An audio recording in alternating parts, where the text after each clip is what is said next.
Yeah, so when the soul is starting to sit in the driver's seat and enjoying that program of the egoic mind in the back seat, and it's kind of like a GPS or something. Um,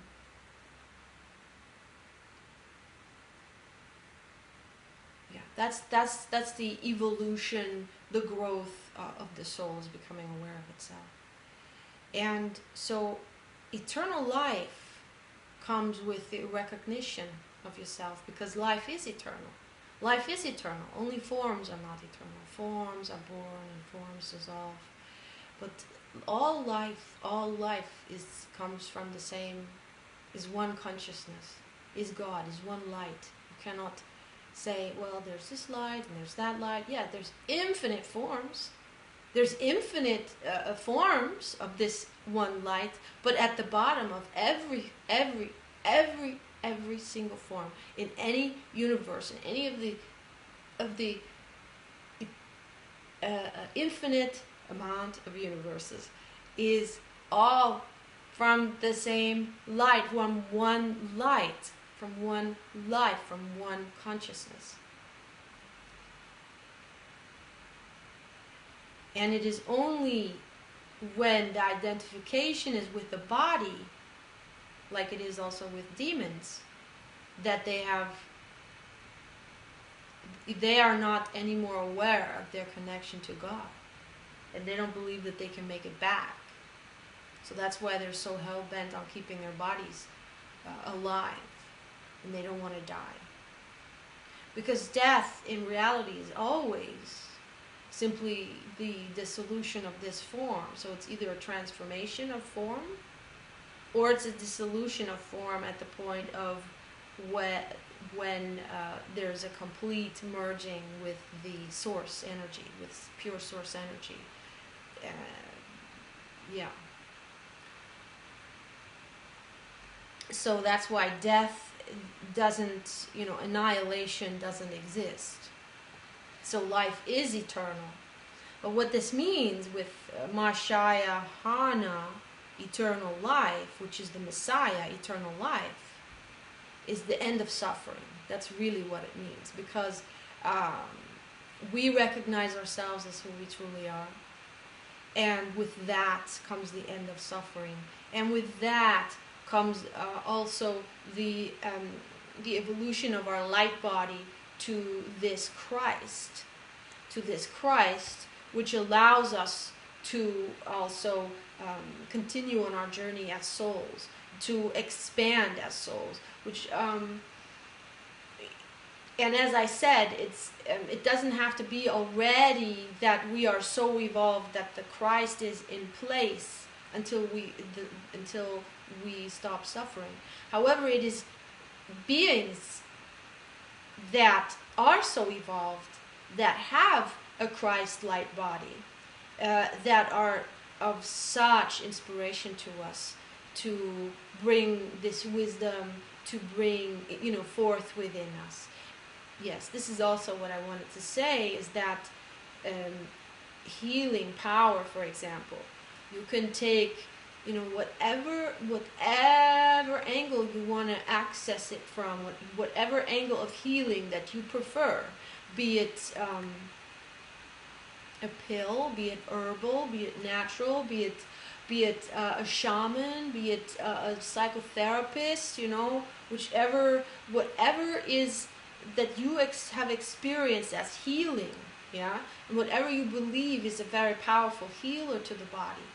All of that can always only be an inspiration, can always only be a support. Like here's the mortar. You want to build a house. Here's how you can build your mortar, and it's not even like here's the mortar. It's like here's the energy. So you have the energy to do all that you know how to do best, because only the body knows how to heal itself. Only the body can heal itself. Nothing coming from the outside, even a healer like Jesus, and his light coming through, it would not have it doesn't have the same effect on everyone. What needs, as I said, what needs to be there is a fertile ground, even for someone like Jesus Christ. However, those beings like Jesus Christ that have so much light, that are such old souls, so evolved, such a huge heart, they of course have tremendous power of inspiration, so that they can reach into the darkest corners, into people who have are so asleep, who have their hearts so closed. They have a chance. These kind of beings have a chance to be inspired when there is a Messiah, or when there is a being that has eternal life, that knows it is an eternal being, that has this Christ. It's also called Christ consciousness, because it is the consciousness at the level where the Christ is fully in place, where the Christ has fully built itself up, has been developed. So it can mean both. I mean, the return of the Messiah truly means that now comes a time where that this is supported, where all the light is there, all the support is there now to help us remember who we are, to help the soul on its growth, on its evolutionary journey. And of course, with that light, there will also be those beings, very, very high beings that come forth. But it's not, what I want to say is, it's not like they say there's just this one being, Jesus Christ. And in the Jewish tradition, they don't give a name, I think, but they just call it the Messiah. And they definitely say it's not Jesus. It's not Jesus. So, but it's both this belief that there's going to be this one single being that's going to come back and save everyone from hell, and bring them back into the Garden of Eden. And really, it is this time period now that supports this awakening, this recognition of the truth. So it is the healer of the body, but whether we heal is going to, and whether we can take that ride, so to speak, and be open to this inspiration, depends on our own evolutionary state, on our own soul's point along in the journey. Which means, if there should be some people that, maybe let's say in this lifetime, they don't awaken, and they keep suffering, and they are afraid of death, and when they die, they will reincarnate. So they're not ascending, and ascension means you take your body with you.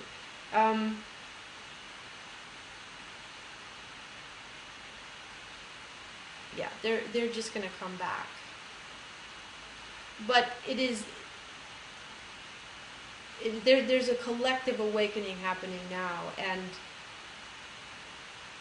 what we cannot do anymore with this support, with this amount of light coming in, is descend. The only the way that it is now flowing is all coming into the conscious, because it's the whole planet that has been raised into fifth dimension already. So we're just catching up. So it is, no matter how slow, everyone at its own time, we are ascending.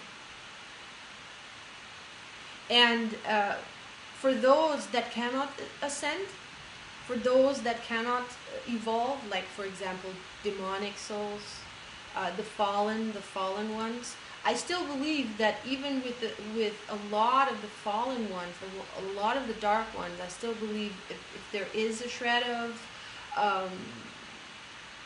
opportunity to open up, that will happen. And for those that are beyond that are beyond the capacity for being healed, because nothing can come through anymore and reach them, even the most ecstatic of ceremonies, where the most ecstatic of love vibrations that can be created with people coming together, celebrating.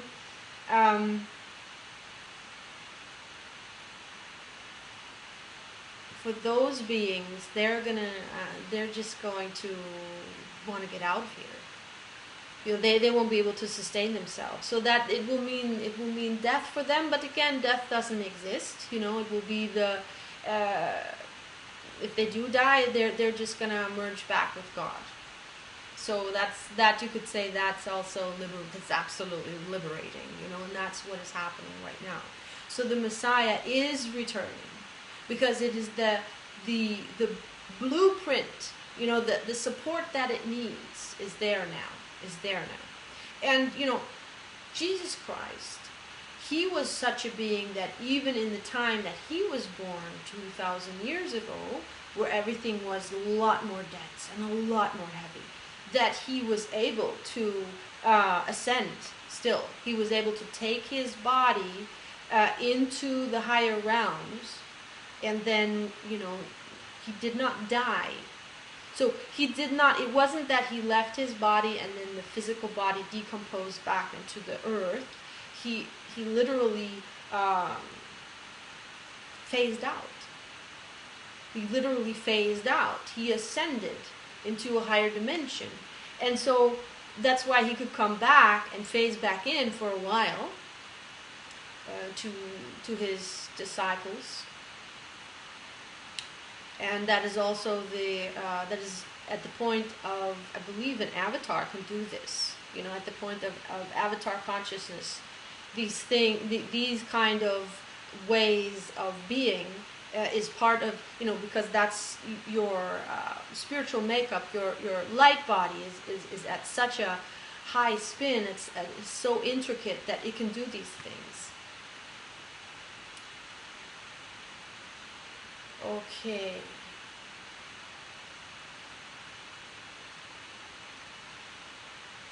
Let's leave it at that for now.